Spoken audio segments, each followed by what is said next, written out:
Okay, let's do soccer. Let me just make sure I know what I'm talking about here. Hang on.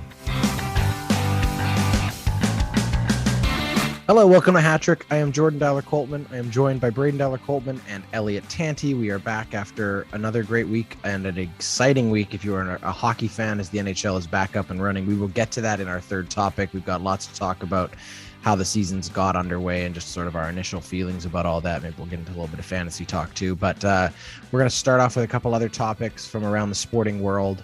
But before we do that, quickly, Elliot and Braden, have both of you voted? There's a civic election going on in Edmonton. Have you done your voting yet, or are you going to go vote tomorrow? Or today? It's Monday. Tomorrow. Well, yeah, today. When it's, the deadline. I've gotten into this really good habit of advance voting. I think it's the best way to do it. The lines are shorter. It's way more relaxed. You can kind of go on your time. Takes a lot of pressure off the day of. And so, yes, I have voted. And let's just pray that Mike Nichol is not our next mayor. Oh, well, no, maybe when you're listening to this on Tuesday morning or Wednesday morning, or if you're a late comer to the episode, you'll be aware of my mood. That's right. But at the time of recording, optimism still reigns. All right, here we go. Here's topic one. All right, topic one. We have a new champion has been crowned in the sporting world, and we wanted to spend a couple minutes talking about the end of the WNBA season for 2021. And you know, we spent a few different topics throughout the time we've been doing this show, talking about women's sports. We spent a lot of time talking about women's hockey because there's been a lot of, ups and downs and sort of a roller coaster of ride for Canadian women's hockey and all of that. But the one constant in women's sport in North America for the last almost decade now has been the WNBA, and how successful a brand and how successful a league it has become. It is so well established. It's got a great partnership and relationship with the NBA and obviously the juggernaut of a business structure that they have. And that's what's really awesome about it. But the WNBA season is over. The Chicago Sky defeating the Phoenix Mercury 3-1 in their championship series. Just a great storyline. Candace Parker, who'd returned home to Chicago to bring a championship to her hometown team, wins it. Fun to see. A lot of great players. Women's basketball is so exciting because you've got these unbelievably talented athletes who shoot, and they play just this very exciting version of basketball. From someone who's a very casual basketball fan myself, I know when I do catch some of the game, and I watched a few of the playoff games when they were on, I enjoyed it. I think it's great. Braden, you have a basketball podcast. Obviously, I'm sure you'll talk a little bit about this on one of your upcoming episodes, but what are your thoughts as this season wraps down, and any sort of takeaways from the WNBA championship? I think the big thing for me is just you're starting to see personas come through. You're starting to see characters and players that have the same kind of draw that a lot of the NBA players do. And you're also seeing those NBA players out supporting the WNBA players. And it's just really great to see. It's creating more of a culture, more of a community, more of a just spotlight on this league. I don't remember watching much WNBA before this year or even the year before. And so the more that it's accessible, the more we're going to get an opportunity to see these players and the storylines progress. It's awesome. I think it's great. It's so great to be able to have much more basketball than just the NBA and quality. Like the playmaking is like, it's next to none. It's really, really great basketball. Elliot, thoughts on it? I think Braden said a really important word there that's really resonated with me throughout the last year, which is accessible. It's accessible. You can find it on your television screen. You can watch the games. You can invest time and energy into the league now. That the only way in which we're going to grow women's sports is if it's accessible for people to see outside of the Olympics once every 4 years. And so, what's really clearly happened here is that the backing of the NBA, they've leveraged their assets and their resources to make sure that the games are on television, accessible to fans, and people can watch them. And I think that's ultimately what it comes down to. You cannot grow a game unless people can watch it easily and regularly and not on cable television. And these playoffs and there were advertisements about them. and during other sporting events. And that's how I knew what was going on and where the series were at and where they were. So, when we're talking about a blueprint for setting up a successful women's league, it has to start there, needs to be accessible. Yeah, and I think both of you also touched on what I think is the key piece, and we've brought this up before, especially when we've talked about hockey and how critical it would be if the NHL stepped in and was more active. The NBA has been such a valuable partner, but not only the league itself, I think, but also the investment of a little bit of the energy of the actual players in the NBA. So it's great to have words. It's great to have sort of the structural support, but it's even more important when the platform that is already given to NBA players, to their social media and to their marketing sort of apparatus that has made them as visible as they are, is then turned, and they allow some of that spotlight to illuminate the women's game as much as they have. The great example I have from this playoffs, which I thought was just such a wonderful story, was how the LA Lakers and the Phoenix Suns were scheduled to play a preseason game. And because of scheduling with the semifinal game for the Phoenix Mercury, they ended up having a conflict where the two of their games were technically scheduled at the same time. And I'm sure in times past, the NBA would have had precedent because it's a bigger ticketed event. It would have cost them more money to move the schedule, all of these things. But both teams, without even missing a beat, agreed to play their game earlier in the day. They moved the scheduled start of it. Went from a 7 p.m. start to a matinee. And it wasn't even a second thought. There wasn't there was no controversy. There was absolutely nothing. They just moved it.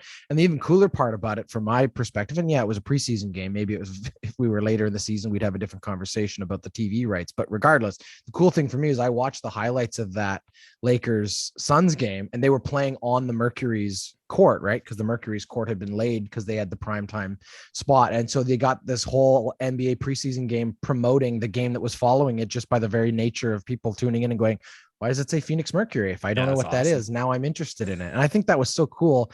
And you could also tell in the post-game conversations with some of those women players how much it had meant to them and how they acknowledged that this was action, not just words. And I think that's the big thing that the NBA has really, really moved forward doing. And that's what's awesome. I think this game would have, or this series would have gone to 7 if Kia Nurse wasn't injured. Yeah, that's a big storyline too, isn't it? And so she tore her ACL, I think, or sprained it really bad or something. I think in the semis or even quarters. Yeah. But both of these teams, there was some really great talent. Diana Taurasi, the White Mamba, coined by Kobe, and Candace Parker, who's just already a legend. Yeah, really awesome. It's crazy how the Sky were like literally 500 throughout the season and found a way to win it. It's a good story. Absolutely. All right. Well, we'll pick up back on more of this conversation when their season gets back underway and when we get to some more women's hockey. But for the time being, congratulations to the Chicago Sky, the first champions of this part of the year, and we'll see what happens moving forward. We'll leave it there. Hey, guess what? The Ordinary Podcasting Network has a brand new show. If you're a fan of Hat-Trick Sports, then I promise you are going to enjoy the Backyard Basketball Podcast. Braden Delacoldman, who is one of the hosts of this show here, Hat-Trick, hosts an amazing basketball show with one of his best friends, Christian Steck. Together, the two of them will break down the NBA, news from around the basketball world, and get you caught up on everything you need to know. It's fun, it's fast, they have great conversation and banter, they love basketball, and you will love the Backyard Basketball Podcast. Subscribe anywhere you get your podcasts, and you can also follow them on Instagram at backyardbasketball_podcast. Okay, we're going to talk about another sport we don't talk a lot about on this show, but we do when things come up, and this is a big come up. This is a huge story for Canada. The men's national team, soccer, qualifying for the World Cup. They are in the CONCACAF World Cup qualifying tournament. They're in the third round of it. A chance for Canada to make the World Cup for I think the first time in like 60 years or something, and the first time seriously to have an opportunity to be there and to at least make the big show. And it's a Christmas tournament, is it not, Elliot? The next one's in winter because it's in Qatar. or Qatar. Because FIFA is corrupt. Yeah. Right. Okay. Well, maybe we'll get to that in a second. But just on the Canada part of it, which is so awesome. So Canada is in the third round.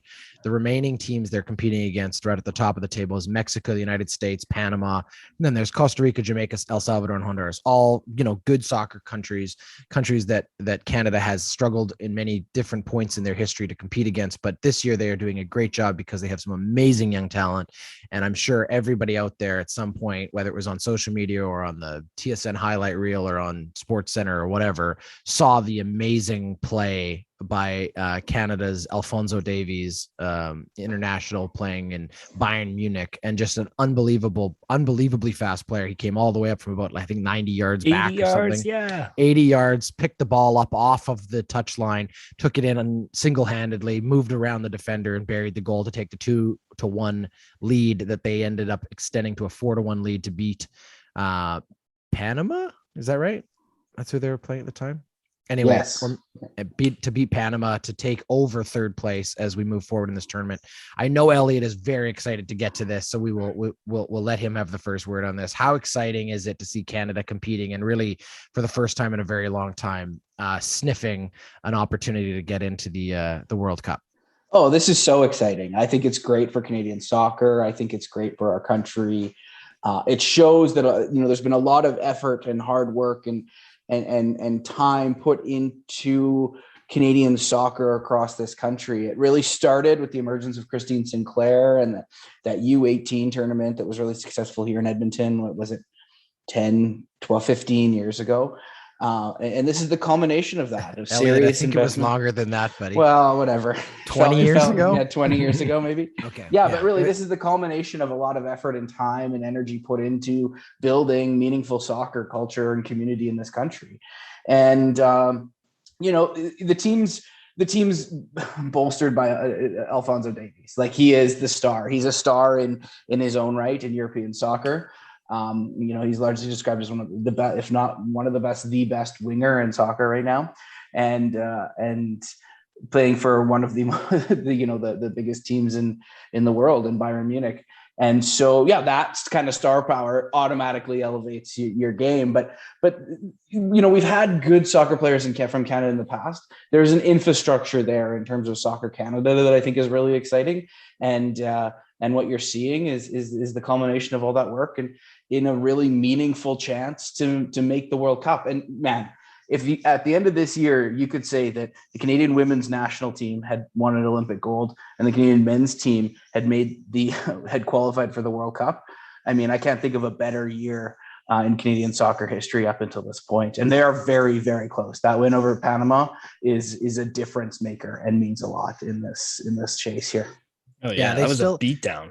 Yeah, they still have to move through the entire table one more time. When I look at the schedule, they'll play everybody again, but they are currently sitting third and in a great position to move forward. Braden, undefeated, baby. Yeah. And Braden, I know you watched that game. You were very excited to watch that game, but what are your thoughts on this whole drama unfolding? Yeah, jumping off what Elliot's saying there, just the infrastructure. Have we ever seen this kind of star power on this team? And like Jonathan David, Alphonso Davies, Jonathan Osorio, the list goes down, and they're all 20? The average age is 20, 21, 22. Yeah. Like, we're going to see these guys continue their development, and it's only just started, which is, I think, what's so exciting. I think back to the Raptors. It's like the minute you start to get and you find that success and you have the kind of star power that it takes to get to the next level, the amount of viewership, it goes up, the amount of accessibility, kids wanting to play soccer, kids wanting to be like Alphonso Davies, that's only going to help that entire infrastructure grow, not just on the field, but also off the field. The thing that I was also reminded too is you were saying with the women's team, John Herdman, the coach or the manager, he was a huge part of the last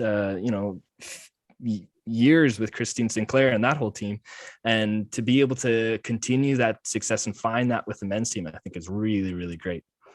Yeah, he had taken over for the Canadian women team in 2011, got them to London, took them to Rio, and then he ended up moving on for the men's team in 2018. But he really did build that program of success that was able to get the women over the edge. And they, they fell short a couple times under his leadership. But once they, the infrastructure had been built there in many ways to get them where they got to this past summer in Tokyo. But as you talk about Alphonso Davies, just like what an amazing story too, right? This is a young man who was literally born in a refugee camp in Ghana to Liberian parents, refugees from the Second Liberian Civil War, immigrated to Canada, ended up in, Edmonton of all places, baby. The furthest place you could be from Ghana.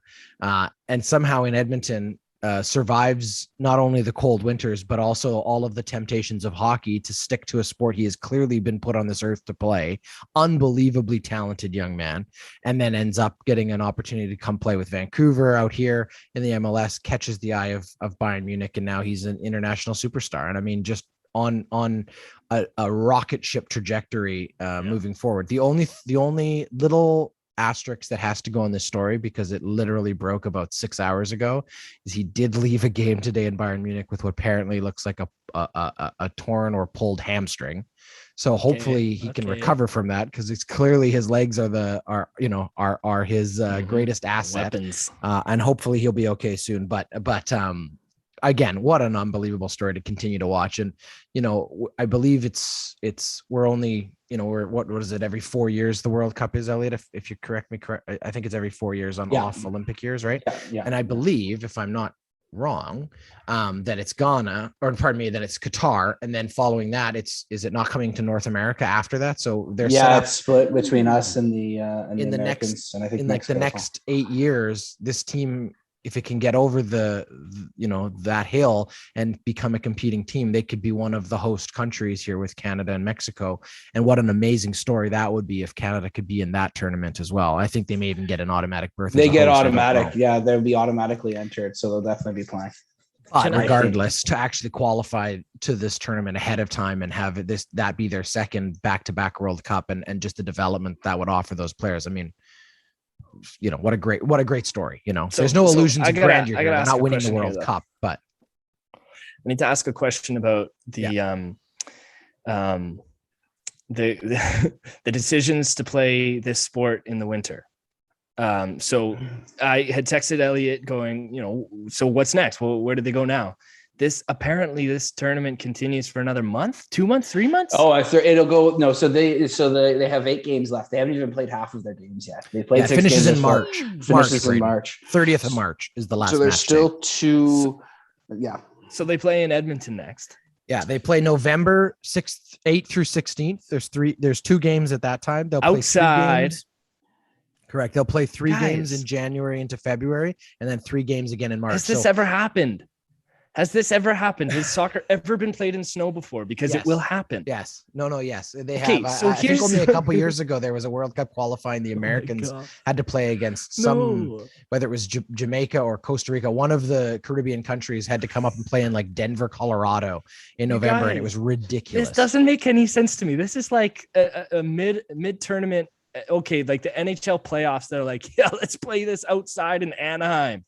Yeah, no, this is like the ice is melting. Supposedly, there's intention around this. It's strategic. They're playing Costa Rica and they're playing Mexico, and they believe that their players will be advantaged in colder weather next to those teams. Kids in Canada play soccer in the winter. That doesn't happen. I don't know. I played some pretty cold soccer. How does it go? How does it go?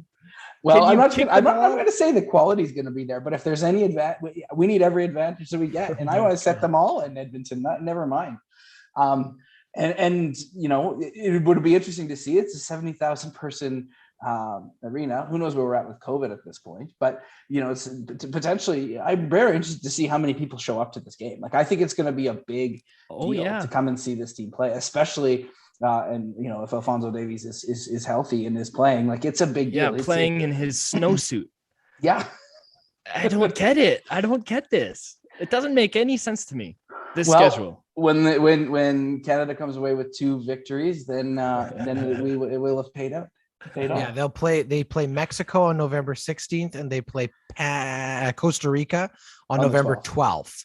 And then they don't play again till January 30th when they play the Americans. And then they play again March 27th against Jamaica. So they have to play four It's gonna more be a gong times. show. No, there's Four more a times. couple more. There's a Honduran game in there. There's a game with El Salvador in February.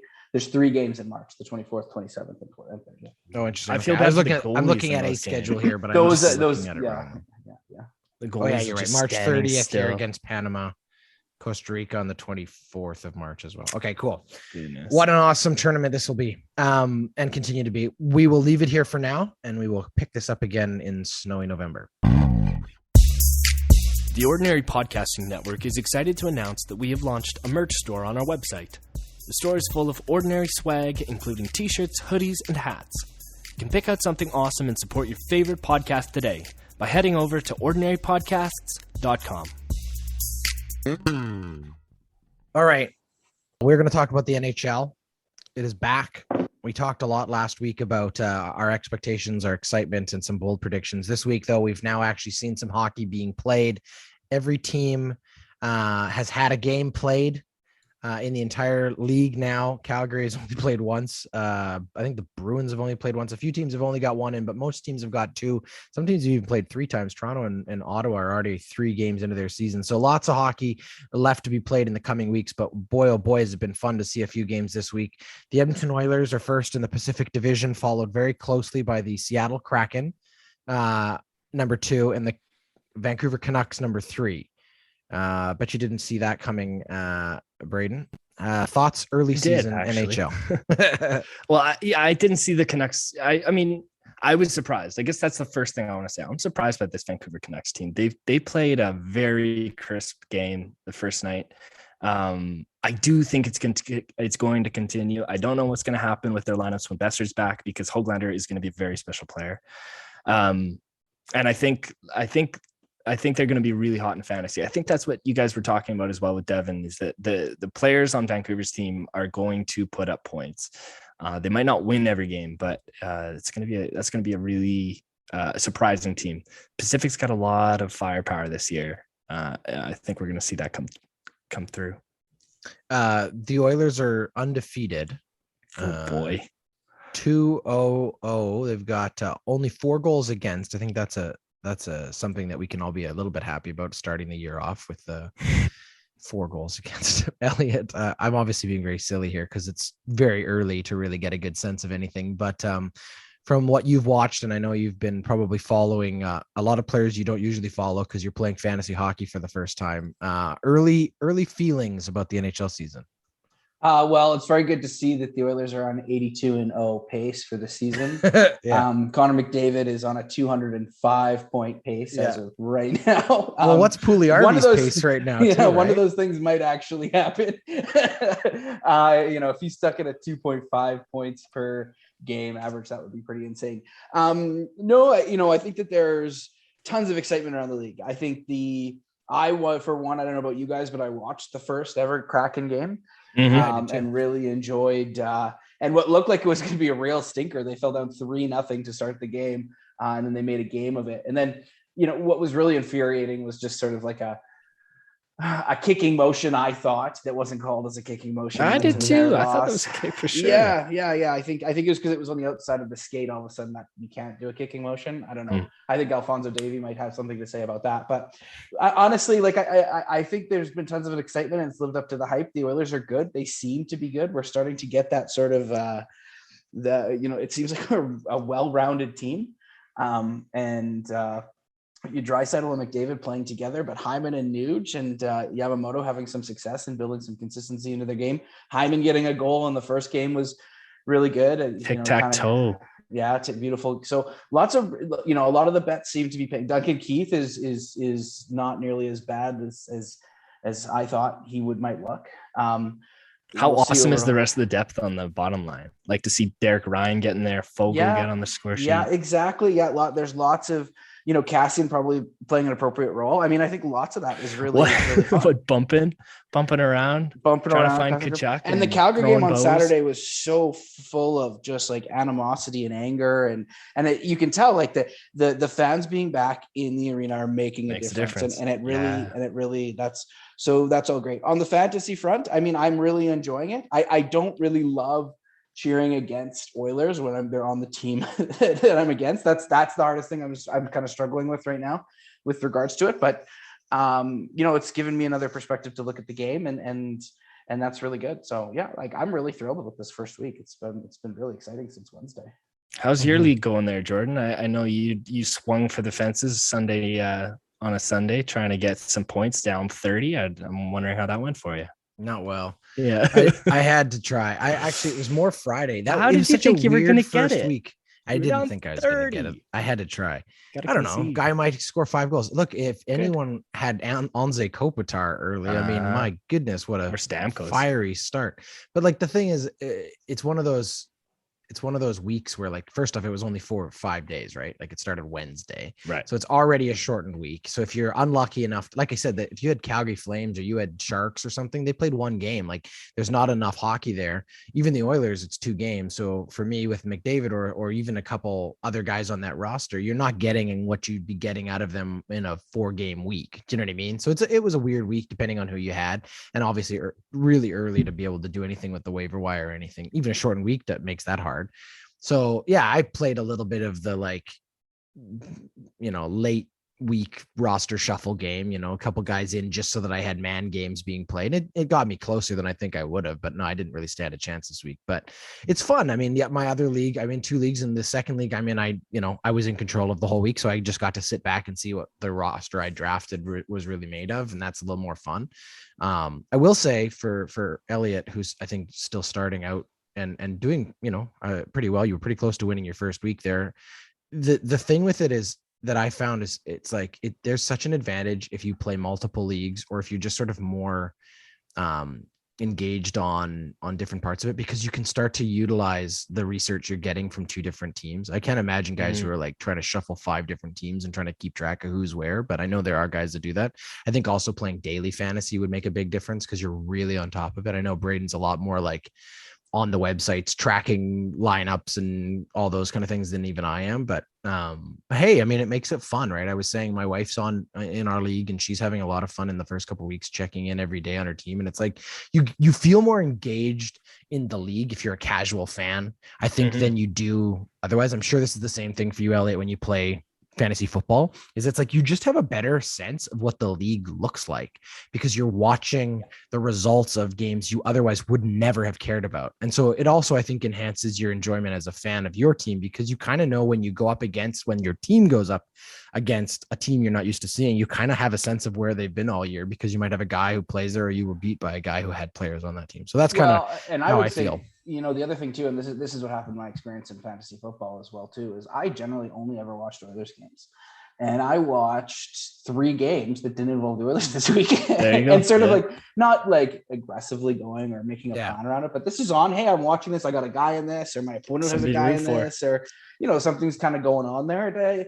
So yeah, I think it'll make me a better fan and more engaged. And we'll see how it goes. The one thing that is challenging for me is like sort of the daily upkeep. I'm a little bit concerned about, but it's actually kind of easy if you set your weekend in advance. It's not that bad. So that's the one thing. I find the apps, specifically Yahoo's made it really great for kind of tracking data. So they'll offer suggestions. They'll do like the comparison stuff is really great. You can kind of match up different statistics. You can do different kinds of checking in on projected stats compared to, total to date stats, which also helps trying to figure out. The nice thing too is because everybody else is using the app or the fantasy app, you can kind of see a consensus around who's picking who when, like how many people are taking this guy, how many people own this guy already, and how many people are starting this guy. So you can kind of get a sense from other people in the leagues. You kind of get the aggregate those research guys going, like the group think is already built in for sure. Exactly. Okay, so obviously we're way too early for predictions, but how do we feel just internally as Oiler fans about what we've seen in the first two games? We're optimistic. Are we cautiously optimistic? Are we a little bit over excited at this point? Are we having some illusions of grandeur, or are we seeing really what we're seeing? Elliot, how do you feel early? I know last year, I should just preface this, I know last year you felt we as a team may have slightly overachieved or had players who overachieved. Mike Smith specifically, you said. Yeah. So as you've now seen Mike Smith back to back here to start the season, and also, I mean, I was facing 45 shots yesterday. Also, just how the team's playing. Initial feelings. It seems like the team is, this is playing to the norm and kind of what we expected. I think we're probably seeing a better Mike Smith than actually is as a goalie. So some regression may come this year, but I felt really good about was just the consistency up and down the lineup. It didn't feel like there was the severe drop-offs in the lineup that we've seen in years previous.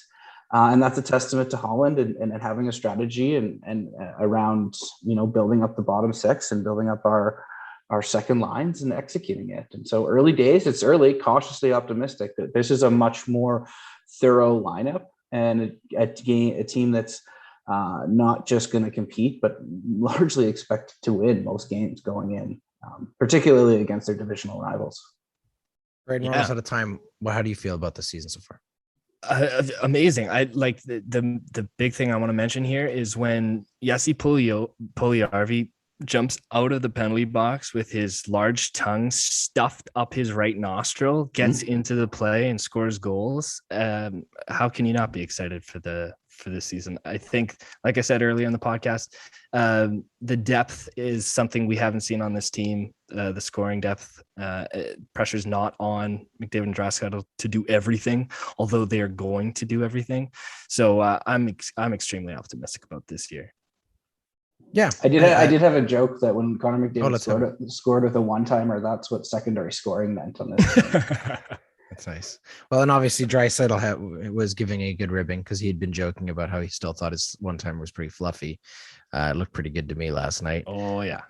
But we're also now undefeated as the Edmonton Oilers with Connor McDavid's grandmother in the building. So if they're not giving her season tickets, then somebody's not doing their job.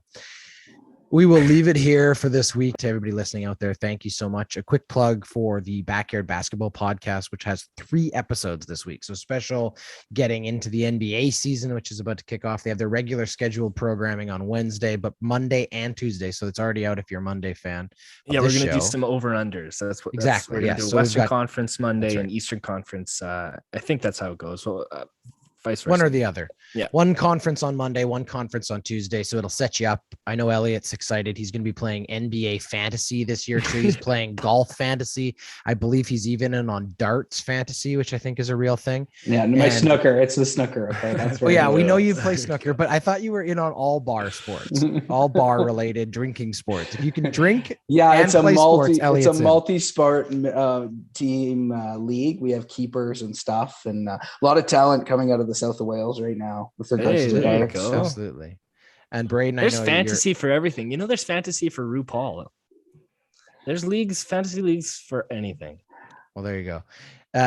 All your fantasy needs, I'm sure, can be taken care of somewhere else. We're gonna try to do a little bit less fantasy on this show than we did today. But hey, it was fun. It's exciting. It keeps us all engaged, and that's Hat Trick.